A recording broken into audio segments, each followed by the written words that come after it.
Jesen 1972. je došla Vasa i posjetila svoj stari dom. Došla je iz daleka da ostane jedan cijeli mjesec sa bakom i sa menom. Njezin dolazak izazvao je uzbuđenje i znatiželju kod mnogih naših susjeda. Baka i ja smo bili znatiželjni koga će Vasa dovesti. Jednog ranog jutra, kad je auto stigao, već sam stajao vani. Vosa je stigla u lijepom malom autu novijeg godišta. Jedini sam se ja usudio izaći joj u susret. Kad sam je vidio kroz prozor auta, izgledala je drugačije, da je nikad prije nisam vidio tako lijepo. Dugo sam stajao pored auta i čekao da netko od njih izađe. Kad su se vrata otvorila i Vasa izasala, bacio sam se joj u zagrljaj. Ruke su mi se stisnule oko nje i osjetio sam kako mi se cijelo tijelo treslo. Nešto kasnije uspjeli smo se svi upoznati. Prije što je Vosa stigla, pripremio sam se ispričat neke stvari koje sam nosio u sebi. Prvo sam joj ponudio da se pobrinem za auto s kojim je došla. Htio sam ga oprati i očistiti iznutra. Mlad, naivan i djetinjast. Htio sam pokazati našim susjedima da vozim lijep auto. Auto sam ranije vozio kada se kćer jednog naših susjeda zabavljala sa jednim čovjekom koji je došao iz inozemstva. Njezin brat obično je posuđivao auto i vozili smo se punom brzinom. Sad kad su Vosa i Ice došli, očekivao sam da ću Icea vidjeti drugačije. Bio je visok, mršav, lijepo odjeven u tamnoplavi sako i ništa nije govorio. Jedino što sam čuo da je rekao bilo je hvala na mojoj ponudi. Kad smo svi ušli, Vosa je došla sa ključem auta i ja sam se odvezao. Ubrzo sam shvatio da mi je dala ključ, a Dice nije znao. Jednu ulicu dalje nalazila se ulična pumpa gdje su ljudi iz našeg susjedstva odlazili po vodu za piće. Kad sam odvezao auto na pumpu, ugasio sam motor i stajao dugo na mjestu. Cijelog sam ga ispolirao i oprao. Zatim sam se vratio istim putem. Vožnja kući bila je malo brža i gume su škripile. Sve to nije poboljšalo stvari jer je makadamska cesta kojom sam vozio učinila auto jednako zamazanim kao i prije. Kad sam se vratio i stao na isto mjesto, Ice je već bio na vratima i čekao. Stajao je, iznenađeno me pogledao.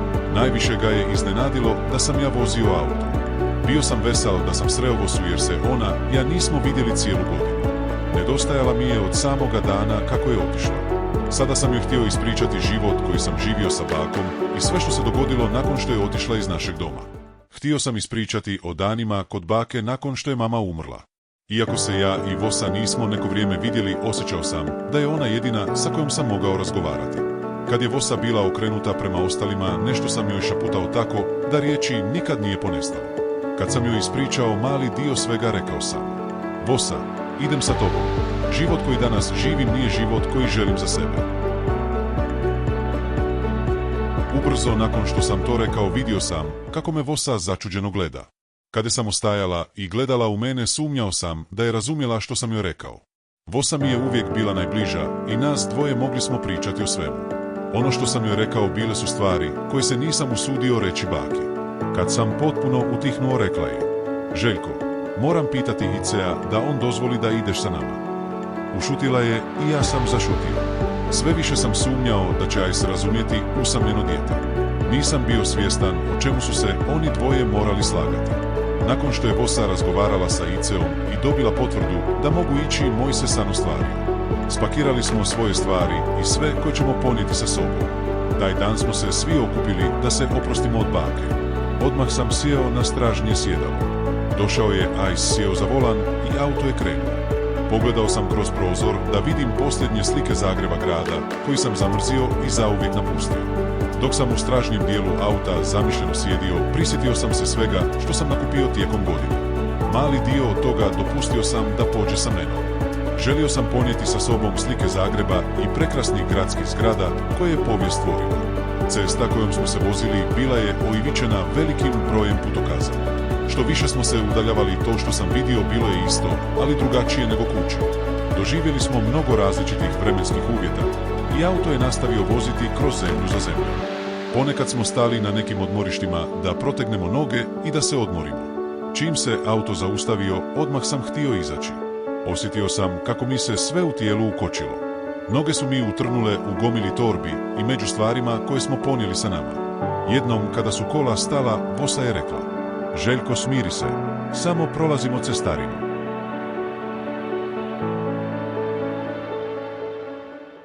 Nakon što smo putovali neko vrijeme, ja sam zaspao, a kad sam se probudio pojavio se još jedan novi događaj. Veći dio našeg putovanja osjećao sam se umoran. Ono što me najviše umaralo i držalo budan bila su sva nova otkrića tijekom putovanja. Nakon svega toga naš automobil se iznenada zaustavio u jednoj luci. Brod je bio usidren i Ice se ubrzo ukrcao. Dok je auto ulazio i popeo se rampom nekoliko katova, cijeli se tresao. Tuklo je i treštalo i ubrzo smo bili na vrhu. Ukrcali smo se na brod za kojega je Vosa pričala. Nikad prije nisam čuo da postoje tako veliki brodovi u koje se ukrcaju automobili, kamioni i vlakovi. Nakon toga smo ostavili auto i svi smo se spustili liftom. Prošli smo hodnikom pun dućana i barova na obodvoje strane i vidio sam jedan veliki osvjetljeni akvarij pun šarenih ribica koje su plivale u oko. Osjećao sam se kao da sam u nestvarnom svijetu, u nekom gradu pun čudnih ljudi. U kafeteriji sam sjeo na fotelju za jedan od stolova, a Vosa je otišla kupiti nešto za nas sve. Bacivši oko na pučinu, otkrio sam da naš brod napušta luku. Tada sam se zapitao kako će završiti naše putovanje. Nije trebalo dugo da brod uplovi u luku. Svi koji su imali parkirane automobile na palubi bili su pripremljeni i čekali da budu pušteni van. Ice je upalio auto i potom brzo odjurio iza auta ispred nas. Kad sam se malo naprijed nagnuo, vidio sam dvojicu uniformiranih muškaraca kako stoje kraj plavog znaka sa natpisom Švedska. U tom trenutku sam pomislio da je cijelo naše putovanje završilo. Ubrzo nakon toga auto se nastavio kotrljati još oko sat vremena. Još jednom smo stali jer nam je ponestalo goriva. Ovaj put auto je dugo stajao i Vosa je otišla da kupi nešto za sve nas. Ice i ja sjedili smo otvorenih prozora i znatiželjno sam gledao oko sebe. Ljudi koje sam vidio i čuo govorili su čudnim jezikom. Na to sam se fokusirao tako da ponekad nisam čuo Icea kako mi se obraća. Nešto kasnije stigla je Vosa punih šaka kobasica za sve nas. Uzmi Željko, rekla je. Tanka kobasica koju mi je pružila bila je slična onoj koju imamo u Zagrebu, ali je okus bio drugačiji.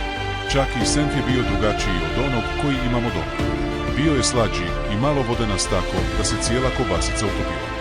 Nastavili smo put i auto se opet zaustavio nedaleko od benzinske pumpe, gdje smo bili prisiljeni natočiti gorivo. Dok sam znatiželjno gledao okolo, ugledao sam velike trokatnice sa crvenim balkonima i odmah sam shvatio da je našem putovanju kraj. Čim je auto stao, okupilo se nešto mladih ljudi, a mi smo počeli ispraznivati auto.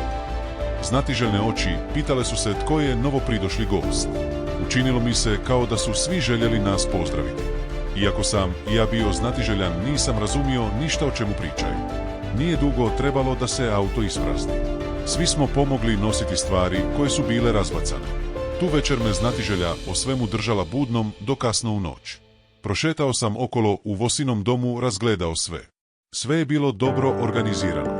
Vlage na zidovima nije bilo, a dom je imao toplinu. Ubrzo sam imao vlastitu sobu za spavanje sa visokim krevetom, kakav nikad prije nisam vidio. Umor koji sam nakupio tijekom putovanja me savladao i zaspao sam. Kad se jutarnja svjetlost uvukla između zavjesa, Vosa je već bila budna. Vidio sam kako ide okolo i svima poslužuje doručak. Nedugo zatim smo svi sjedili zajedno za stolom u domu kakav nisam mogao ni zamisliti. Za doručak je bilo svega za jesti. Prvi od svih uzeo sam jednu krišku kruha i stavio na tanjur ispred sebe. Čak je i kruh imao drugačiji okus od onoga što je baka obično kupovala. Bio je slađi, malo mekši od bilo koje kruha koji sam prije probao. Glad koja je sve više dolazila postala je veća od svih dana sabata.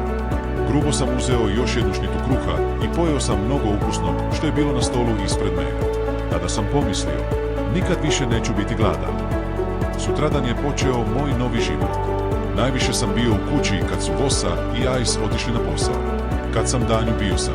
Često sam stajao na prozoru naše kuhinje i gledao dolje. Zanimalo me kako su se mladi igrali vani. Jednog dana, dok sam stajao na prozoru, primijetio sam djevojku kako znatiželjno bulji na gore. Bila je lijepa i pobudila je moju znatiželju. Ponekad sam izašao iz kuće i sve smo se češće sretali. Pokušao sam je razumjeti. Potajno sam izlazio, jer kad je Vosa došla kući, više nisam smio izaći. Počeo sam se osjećati prisiljen samoće. Bilo je to vrijeme kada sam, poput druge djece mojih godina, želio proživjeti ostatak djetinjstva. Nakon mjesec dana boravka kod Voz, uspio sam upoznati nekoliko švedske djece. Djevojka koju sam često sretao pozvala me k sebi. Kad sam je posjetio doma, ugledao sam prekrasan komplet bubnjeva koji je imala kod kuće. Netko ih je vidljivo stavio u kut. Kad sam je posjećivao, sjela je za bubnjeve i svirala za mene. Bio je to njezin način da me impresionira. Sve više sam nastavio je viđati. Jedan s kojim je obično dolazila bio je dječak iz moje domovine koji je govorio isti jezik kao i ja. Kad sam htio nešto reći, Davor mi je tumačio. Ponekad je bilo problema i puno smijeha. To me odmah sumnjičilo da Davor namjerno krivo tumači. Moj život s Vosom je postajao sve dosadniji kako je vrijeme odmicalo.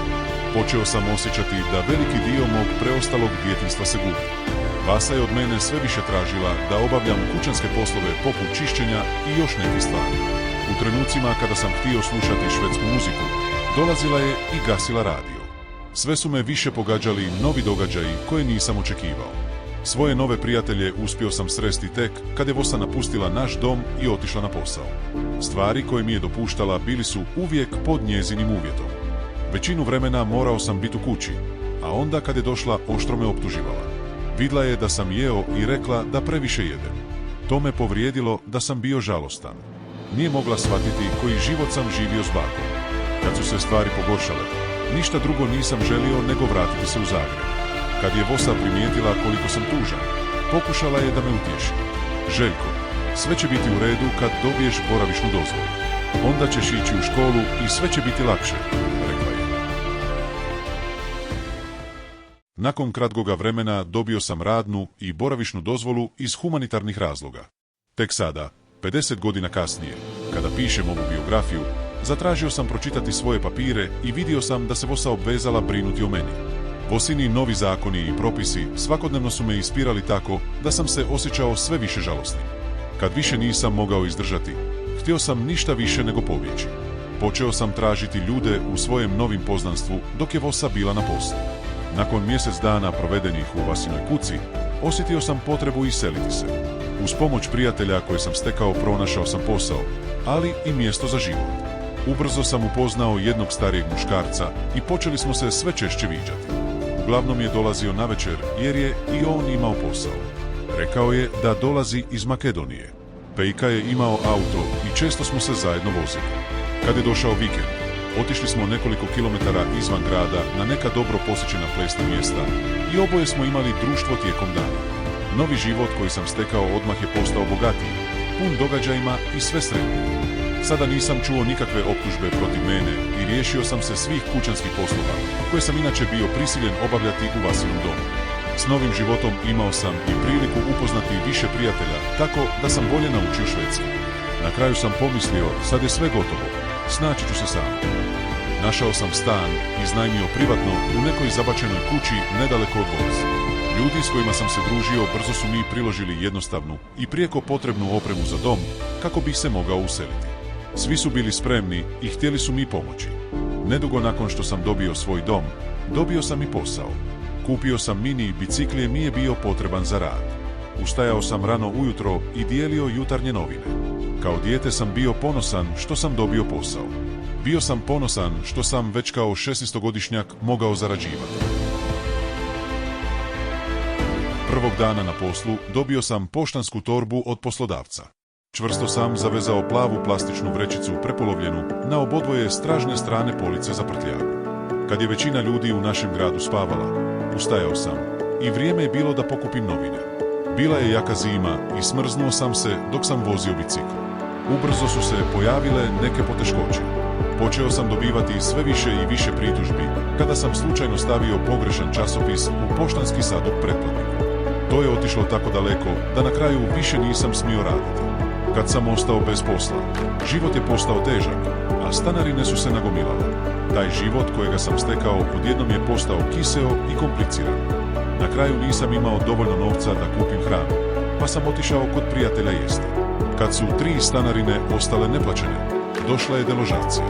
Jedino što sam posjedovao bio je jedan moped kojega sam kupio od prijatelja i bio je parkiran van. Moped je bio moja velika radost iz djetinjstva, što obično sanjaju tinejdžeri. Jednog ranog jutra netko mi je pokucao na ulazna vrata. Spavao sam u svom hladnom krevetu. U stanu mi se isključila struja jer nisam plaćao stanarinu. Kuća u kojoj sam živio bila je pred rušenjem i pitao sam se što će se još dogoditi. Istog jutra pojavio se čovjek i svojim mracnim, oštrim glasom upitao: "Zar se nisi ni pomaknuo?" U tom trenutku sam se preplašio njegovih ljutitih očiju koje su buljile u mene. Potpuno zbunjen, pokušao sam pronaći jaknu da pobjegnem. Moped je bio naslonjen na kuću i bio sam prisiljen krenuti s njim. Snijeg koji se nakupio u velikim nanosima uz cestu spriječio me da pobjegnem na ulicu. Toga trenutka nisam znao hoću li naći gdje da idem, jer nisam imao novi dom. Bilo je to moje teško vrijeme. Taj dan sam se riješio mopeda, da spočim kraj s krajem. Prijatelj kojega sam brzo potražio ponudio mi je da ga kupim. Tako sam dobio 50 kruna. Kratko poslije toga uzeo sam bicikl i besciljno vozio okolo. Iako sam bio otjeran od kuće, nastavio sam posjećivati kuću još nekoliko dana. Uplašen, promrzao i pun suza, sjeo sam na svoj hladan i napušten krevet. Došle su neke čudne misli. Sjetio sam se da mi je jedan od prijatelja rekao da postoji pomoć. Kad se mir u meni smirio, sjetio sam se telefonskog broja i nazvao hitnu službu ja da im kažem da sam uzeo neke tablete. Čineći to, nadao sam se da ću nekoga natjerati da shvati da život kroz koji sam upravo prolazio postaje previše težak. Bio je to moj posljednji očajnički pokušaj za pomoć. Nedugo nakon što sam okrenuo broj, čuo sam ženu kako govori: "Da, dobar dan, što se dogodilo?" "Popio sam tablete i ne osjećam se dobro," rekao sam. "Kakve si tablete uzeo?" Pita ista žena, a ja sam odgovorio: "Alvedon." "Koliko si uzeo?" Ponovno je upitala. "Cijeli paket," odlučno sam odgovorio, u punoj nadi da će biti dovoljno za jednu njegu. Zatim je odgovorila: "Nije strašno, nije opasno, odmori se malo." Nadao sam se da ću ulaskom u bolnicu dobiti neku pomoć, malo hrane ili smještaj, ali nisam uspio. Poziv je završio i pomislio sam: zašto nije me pitala koliko mi je godina? Sad kad nisam uspio kao zadnji očajnički pokušaj da popravim život, izgubio sam vjeru u sve, ali i volju da idem dalje. Unatoč svim neugodnostima, nastavio sam živjeti s ponekim noćenjem po raznim smetištima i praonicama. Kad sam ušao u praonicu veša, legao sam u sušilicu jer je tamo ostajala toplina. Dogodilo se da je netko došao pa sam bio otkriven. Takav me neočekivani posjet natjerao da pobjegnem i potražim smještaj negdje drugdje.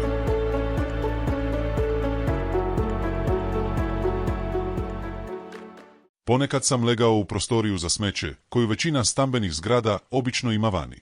Ako sam uspio zaspati, probudio sam se od straha da bi netko mogao doći i biti uznemiren mojim prisustvom i pozvati policiju. Sada kad pogledam unazad, shvaćam da me netko otkrio, možda bi se moj život promijenio na bolje.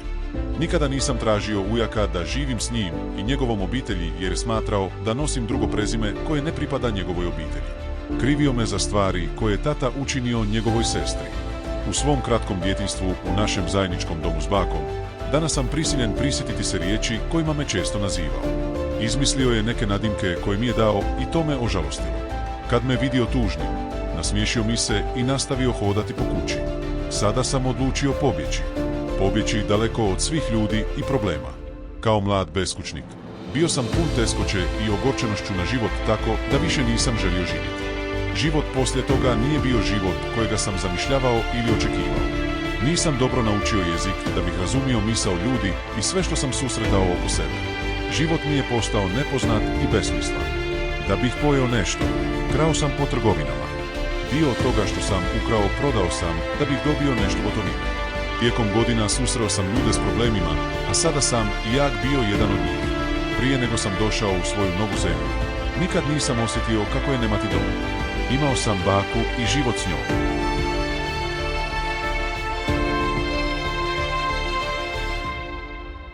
Jedno sam jutro uspio se dočepati novca i htio sam kupiti kartu za vlak. Odlučio sam otići u Stockholm jer mi je netko rekao da tamo ima posla. Vidio sam to kao novu priliku za život. Čekao me naporan put kao mlada osoba na turneji. Već unaprijed sam zamišljao da je Stockholm grad sličan onom u kojem sam odrastao.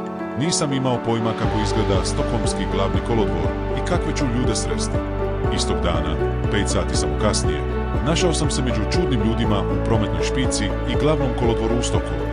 U U svoj toj mojoj zbunjenosti otkrio sam jedan mali željeznički kafić u kojega sam otišao sjesti. Bio sam umoran i iscrpljen, a tijelo mi je otkazivalo. Svi moji dani i noći stvarno su me opteretili. Gledajući oko sebe, vidio sam ljude posvuda. Neki su sjedili na sofama duž dugog hodnika.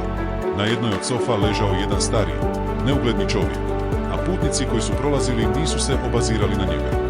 Neki su mirno stajali i pokušavali pročitati vrijeme polazaka vlaka na informativnoj ploči nedaleko od mene.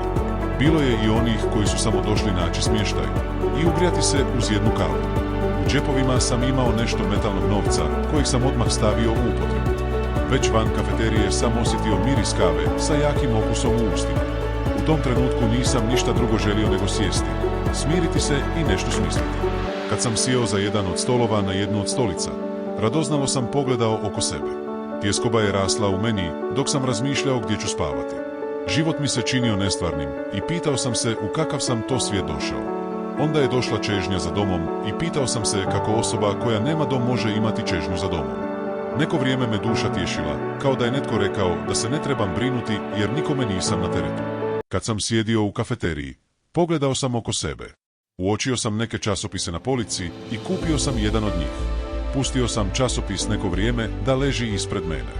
Na naslovnoj stranici pri vrhu sam vidio da piše žute stranice, što me iznenadilo jer nikakvu žutu boju nisam vidio. Nakon toga sam vidio oglase i nadao se da ću pronaći posao. Jedan od oglasa bio je zanimljiv. Pekara je tražila pakera i pomislio sam, savršeno mi odgovara. Odjednom sam osjetio kako dolazi smirenje i s optimizmom sam gledao na život. Ono što me najviše iznenadilo od svih oglasa koje su poslodavci pisali, da nijedan od njih nije tražio stručnu spremu ili iskustvo na poslovima koje nude. Uzbunjen. Pogledao sam okolo da li me neko gleda prije nego što sam otrgnuo oglas i gurnuo papir u jedan od džepova hlača. Niko me nije vidio i ja sam otišao. Unatoč svoj toj mojom zbunjenosti, osjećao sam da su moji problemi iznenada riješeni i da se moram požuriti. Nedugo nakon što sam napustio mjesto, ponovno sam stao. Našao sam još nekoliko malog novca u jednom od džepova hlača i nastavio ići kroz veliku čekaonicu prema jednom kiosku s telefonom. Ljudi su me gurali da sam sve više bio prisiljen maknuti se u stranu. Unatoč svim tim velikim negodama, ipak sam uspio doći do slobodne telefonske govornice iz koje sam nazvao. Dugo sam čekao da neko odgovori. Jedan čovjek je započeo razgovor, a ja sam se bojao da će poslodavac biti uznemiren mojim jednostavnim jezikom, kojega se nisam u potpunosti naučio. Prije nego što smo završili razgovor, ponudio mi je posjet pekari s adresom i tada sam pomislio, kako da nađem mjesto. Napustio sam glavni kolodvor i nastavio hodati. Ulicama zbunjen pored kuća među nepoznatim ljudima, potpuno nesiguran gdje idem. Što dalje sam išao, otkrio sam da sam na jednom te istom mjestu. Odjednom sam iznenađeno stajao na ploči za koju sam čuo i samim ulaznim vartima željezničke stanice. Ljudi sa socijalnim problemima su se preseljavali sa mjesta na mjesto. Ovisnici koje sam prvi put susreo stvorili su u meni sliku nestvarnog svijeta. Stajali su posvuda vani i mlahali rukama. Neki su prodavali nešto. Odmah sam shvatio da sam došao na mjesto gdje su se preko noći okupili društveni otpadnici, ali i oni koji nemaju dom. Počeo sam se bojati svega stranu i bio sam prisiljen razmišljati da nešto loše ne uradim. Sve bi to bilo gorije u svoj mojoj nevolji, pomislio sam. Mahnito sam pokušavao pronaći pekaru, ali sam otkrio da opet stojim na istom mjestu gdje je moje putovanje stalo. Nastavio sam tražiti, ali sam bio prisiljen pitati jednog od prolaznika za smjer. Onda sam zaustavio jednog muškarca i upitao. Oprostite, gdje je Birkagatan 20? Idem u Reinholdtovu pekaru, rekao sam. Tamo je, rekao je čovjek pokazujući sa rukom gdje trebam ići. Na kraju sam uspio pronaći pekaru. Odjednom sam se našao na ulazu i susreo čovjeka koji je stajao unutra. Bio sam uvjeren da sam s njim razgovarao telefonom. Počeli smo razgovarati i činilo mi se da je sretan. Pričao je bez prestanka. Nakon kratkog sastanka i jednostavnog razgovora ponudio mi je da ostanem. Na kraju je rekao, imamo radnu odjeću, presuči se i počni raditi. Kad je to rekao, iznenađeno sam ga pogledao, a on je upitao, želiš li danas početi? Ostani, počni raditi, rekao je, uvjeren potpuno da ću prihvatiti njegovu ponudu.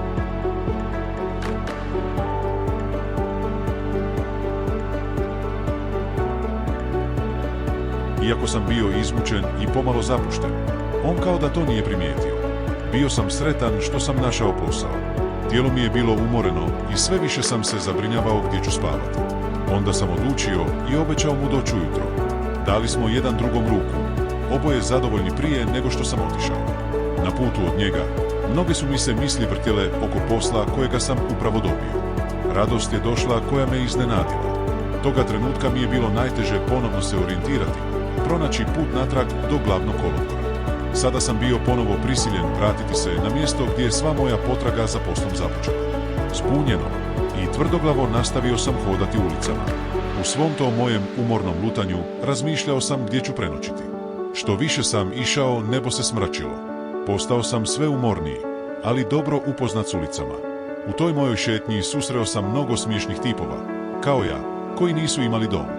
Neke koje sam sretao gledali su znatiželjno, kao da su se pitali gdje idem. Kad mi noge više nisu mogle nositi tijelo, bio sam prisiljen vratiti se na stanicu gdje sam i ja postao jedan od tih sumnjivih tipova. Kad sam se vratio i ušao na glavni kolodvor, otkrio sam nekoliko starih muškaraca kako stoje uz ogradu u obliku prstena. Jedan dio me gledao dok sam prolazio. Svaki put kad sam bio prisiljen proći kraj mjesta, osjećao sam nelagodu. Ta večer je bila jedna od mojih najdužih večeri. Koračao sam naprijed-nazad bez cilja, promatran od čudnih tipova van prstena. Kad mi je ponestalo snage, sjeo sam na kauč da se odmorim. Vrijeme je brzo prolazilo, a glavni kolodvor se zatvarao. Ljudi su izašli, a i ja sam morao napustiti mjesto. Kad sam izašao i stao van, vidio sam neke jadnike koji stoje na ulazu. Čekali su goste iz kasina da izađu u nadi da će izmoliti nešto novca. Oni koji su uspjeli dobiti, brzo su nestali. Ja nisam imao kamo ići tako da sam nastavio bez cilja šetati gradom. Malo kasnije, otkrio sam noćno otvoren kafić s gostima koji su sjedili u crveno osvjetljenoj prostoriji. Bilo je tu šetača s glavnog kolodvora, ali i onih koji su radili noću. Bio je mrak, a vrijeme je sporo prolazilo. Kako je vrijeme prolazilo, osjećao sam se sve umorniji. Približavao se 3 ujutro, ali je još bilo mračno.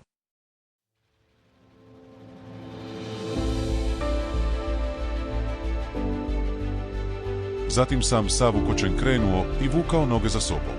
Sada sam osjećao da ću lakše pronaći pekaru. Nakon nekog vremena otkrio sam da sam blizu mjesta gdje ću započeti moj prvi radni dan. Unutar dvorišta, pomalo zabačenog iza jedne stare kuće, već je bilo osvjetljeno. Neke žene su upakovale kruh u male četvrtaste kutije. Pozdravio sam se sa svima i ubrzo sam i ja počeo raditi.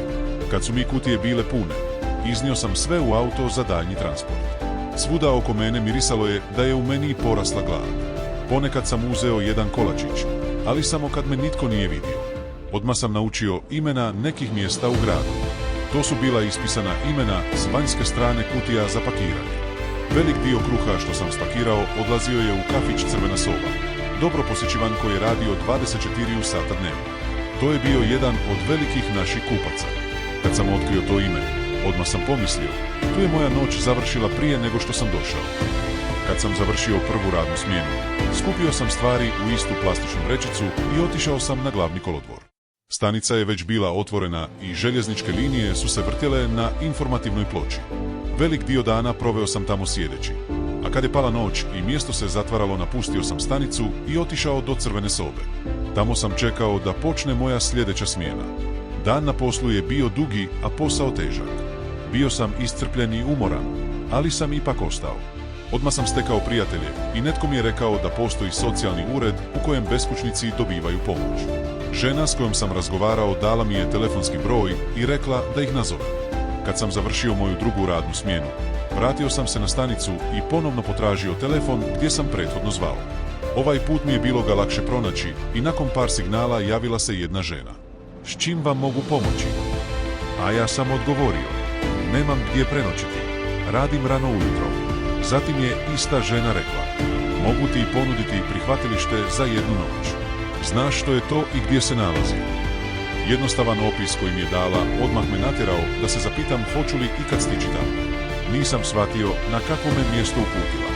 Nikada nisam čuo što znači sam naziv prihvatilišta. Nakon malo traženja po gradu pronašao sam mjesto.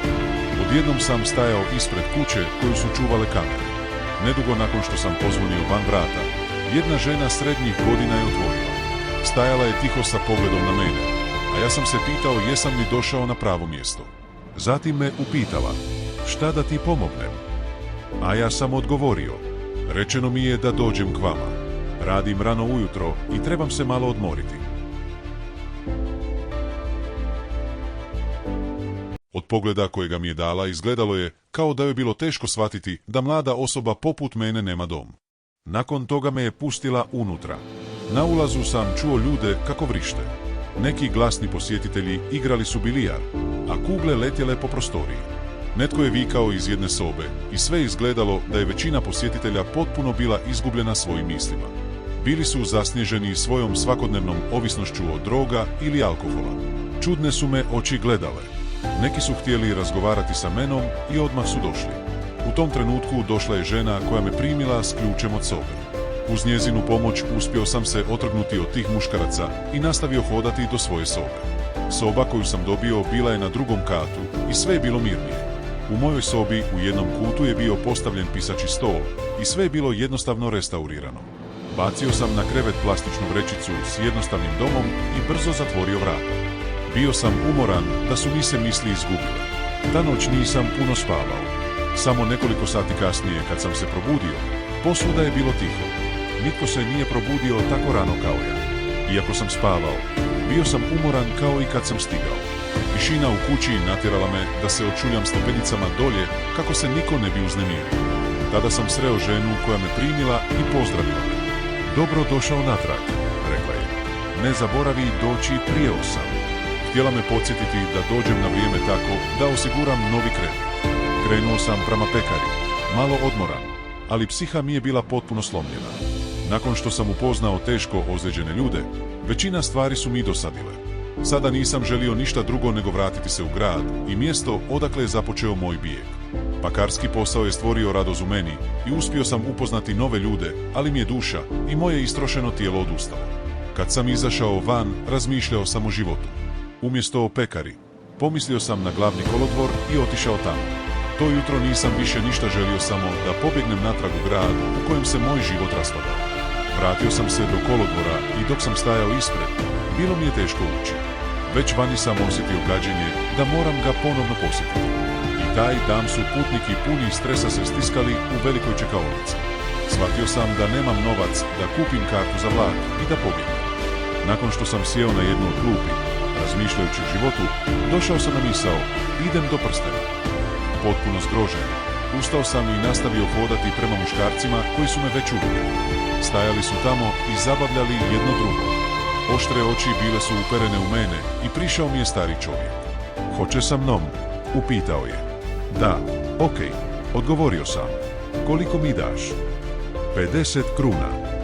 Rekao je jedan muškarac sive kose i prekopavao žepove hlača da izvuče novčanicu koju je već pripremio. Dobro, idi malo iza mene, rekao sam, prije nego što smo pošli.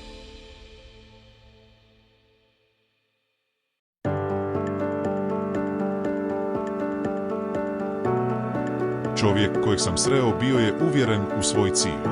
I prije je kupovao usluge. Sada će i mene povesti kući, mislio je. Nastavio sam hodati sve brže među putnicima bez da se nijednom nisam okrenio. Bio sam zbunjen iz kljanja, sam se na stranu pun straha sa starcem iza mene. Išao sam prema izlazu. Što sam sve više išao u gomili ljudi, bacio sam pogled iza sebe, ali ga nisam vidio. Toga trenutka sam uvidio moju šansu i pobjegao od njega. Karta za vlak je bila sređena i život je odjednom postao lakši. Kad je zavladao mir u meni, skrenuo sam do šaltera i kupio kartu. Odjednom sam se uplašio, što ako me pronađe. Kupio sam kartu i otkrio da moj vlak uskoro dolazi, pa sam nastavio hodati niz stepenice na dolje. Kad je vlak ušao na peron i stao, ušao sam u stražnji vagon i sjeo sam. Briga za život mi se vrtila u glavi i pomislio sam, što me čeka kad vlak dođe u Veksiju. Samo 5 sati kasnije vlak je stigao. Izašao sam iz vlaka i krenuo prema gradu, razmišljajući o životu i sve što sam napustio samo nekoliko dana prije.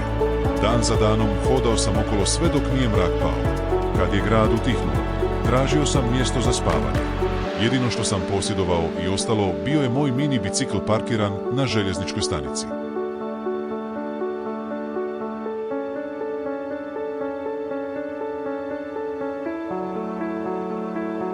Jedan dan kad je pala večer, vozio sam bicikl niz strmo brdo prema sjeveru. Cijelo mi je tijelo bilo iscrpljeno i umor mi je dolazio sve više. Sada sam bio prisiljen posjetiti kuću u kojoj sam imao svoj dom. Otišao sam vidjeti jel kuća s kojoj sam pobjegao još na istom mjestu i da li u njoj žive novi stanari. Spuštajući se niz brdo osjetio sam udar od auta i pao na zemlji. Sutradan sam se probudio u bolničkom liftu. Kad sam pogledao na gore, vidio sam sretne ljude. Sjala je neizmjerna radost u njihovim licima okolo mene. Otkrili su da sam se probudio nakon nesreće. Nekoliko dana poslije toga bio sam u sobi za promatranje. Oko mene je bilo puno strojeva i monitora. Došli su mi prijatelji u posjet. Tada sam vidio da imam prijatelje. To su bili moji švedski prijatelji koje sam uspio upoznati u novom životu. Lice mi je bilo ogrebeno, a posvuda su se vidjeli tragovi krvi. Ozljede koje sam zadobio sprečile su me gledati u ogledalo kad sam bio prisiljen ići na WC. Onda sam se pitao hoću li ikada riješiti se svega toga. Kad je liječnik došao u jutarnji obilazak, iskoristio sam priliku i pitao: hoću li ikada ozdraviti doktore? Rengal, sve će biti dobro, ne brini, odgovorio je. Izgled mi je bio jedino do čega mi je tada stalo. Sada sam se brinuo da moje ozljede u budućnosti će me spriječiti da budem služba. U sve tome sam krivio sebe, kao da sam ja krivo sve. Jednog dana došla je Lata, prva djevojka koju sam poznao u svojoj novoj zemlji. Njezina posjeta me iznenadila. Kada sam podigao glavu iz kreveta, natečenog lica i tužan je gledao, uvidio sam kako mi se smiješi. Zatim je rekla: lijep si, Željko. U meni sam osjetio neopisivu radost koja me je cijelog protresla. Tada sam osjetio da među nama ljudima postoji ljubav i da nisam sam. Poslije dana njene posjete bio sam prisiljen ostati još nekoliko dana. Bolnica je postala moj dom. Hrana i smještaj bio je sređen na čudan način. Sljedeći dan kada sam se probudio, vidio sam neko medicinsko osoblje stojao oko moga kreveta. Nedaleko od mene bila je medicinska sestra. Ispružio sam jednu ruku i upitao: ovo? Ne, Rengal, bit ćeš dobro i ništa se neće vidjeti u budućnosti, odgovorila je i lagano se nasmiješila. Samo nekoliko dana nakon što sam otpušten iz bolnice, našao sam večernji posao. Dobio sam čistiti jedan dućan hrane nakon što je zatvorio. Moj novi posao bio je pravi za mene u mnogosvemu to. Kad sam sa metlom u ruci šetao od prostorije do prostorije, iskoristio sam priliku da pojedem nešto iz najbližeg hladnjaka. Morao sam zadovoljiti glad koju sam zadobio preko dana. Radio sam sam i nikome nije vidio. Ponekad sam iskoristio priliku i ukrao 2 ili 3 kutije cigareta koje sam prodao istu večer. Kad sam završio posao, posjećivao sam jedan večernji ples u jednom restoranu. Na taj način sam proveo noć. Već kad sam ušao, ugledao sam usamljene žene kako sjede za raznim stolovima za posluživanje. Onda sam zaprosio neku od njih na ples.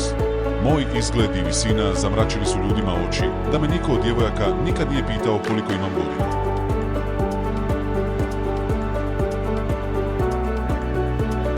Jedne večeri kad sam posjetio isto mjesto, jedna lijepa usamljena žena srednjih godina sjedila je za jednim od stolova. U sobi su sjedile i druge žene. Prišao sam usamljenoj ženi i pozvao je na ples. Te noći smo otišli do njezine kuće. Kako je vrijeme prolazilo i noć se gubila, sve smo se više upoznali. Uvjerio sam se da je znatno starija od mene, što sam već u restoranu posumnjao. Nije me ništa zabrinulo jer sam samo razmišljao gdje ću spavati. To što mi je bilo najvažnije je njezino poštovanje prema meni. Gledao sam u nju i njezinu svijetlu dugu kosu, koja je spušteno ležala niz njezinih ramena. Ta noć i još par noći ostao sam kod nje. Odjednom sam našao mjesto gdje mogu biti noću. Ponekad me uplašila sa pitanjima koje mi je postavljala. Bila je ljubazna, ali i znatiželjna o većini stvari. Zanimalo ju je kakav život živim i ponekad me pitala kako se osjećam. Jednom me je pitala imam li posao. Što smo se sve više upoznavali, postavljala je više pitanja da na kraju mi je bilo nemoguće odgovoriti. Sramio sam se pricati o poslu jer nisam imao pravi posao nego sam očistio dućan. Na kraju sam sve zabrljao, ali smo se nastavili viđati samo kad sam je potražio. Par noći sam imao dom i društvo. Jedne večeri prije nego što smo otišli oboje u krevet rekao sam: molim te, probudi me u 5 sati, moram ustati, idem raditi. Bila je to moja izmišljena laž, da je jednostavno impresionirala. Novac nisam imao da negdje idem. Zamolio sam je da nazove taksi i auto je već stajao vani. Od jedan dio žena i kontaka sa njima, ustanovio sam da većina njih traži muškarce koji imaju posao. Već kao mlad shvatio sam da nijedna žena ne želi imati muškarca koji nema dom i pravi posao. I ona je bila jedna od tih iskusnih žena koja je težila za tim. Ovog ranog jutra, kad je moj taksi došao i stao vani, skriveno sam izašao van stražnih vrata i pobjegao. Pobjegao sam od moga taksija, da me sofar nije primijetio. Kad sam otišao, mislio sam da sam se uspio izvući sa mojom izmišljenom lažu. To jutro me otkrila žena koju sam upoznao. Bio je to kraj našeg druženja. Odjednom sam izgubio to što mi je najvažnije tada trebalo. Ta mala ljubav koju sam brzo stekao oduzela mi je mali, ali važan dio života koji nisam imao. I uloga majke je nestala, jer je bila dosta starija od mene. Moje jednostavne osjećaje koje sam uspio prema njoj stvoriti, bio sam prisiljen potopiti da mi je ostala samo tuga. Sve sam utopio brzo, ali savjest da sam joj lagao gušila me do danas. Kao neka sjećaja iz naših dana, to me pratilo da sam htio pisati o njoj. Mali dio naših priča ostaje u nama, a ta je ostala do danas u meni. Nakon što su nestali svi moji dani sa njom, nestalo je i moje noćno društvo. Nedugo poslije toga primijetio sam da nemam gdje spavati i da nisam uspio pronaći novo mjesto. Nastavio sam šetati dan za danom sam. Noću sam posjećivao različite stambene zgrade. Uglavnom se to događalo kad su ljudi u gradu otišli spavati. Jedna od kuća koju sam najčešće posjećivao bila je kuća gdje je moj stric imao svoj dom. Sjećam se jedne noći kad sam legao spavati u njegovu sobu za smeće. Soba je bila u prizemlju nedaleko od ulaza. Sjeo sam skriven iza kontejnera za smeće, da me niko ne vidi ako neko naiđe. Kiseli otpad hrane je smrdio, ali sam ipak uspio zaspati. Ulazna vrata su se odjednom otvorila i ušla je stričeva žena.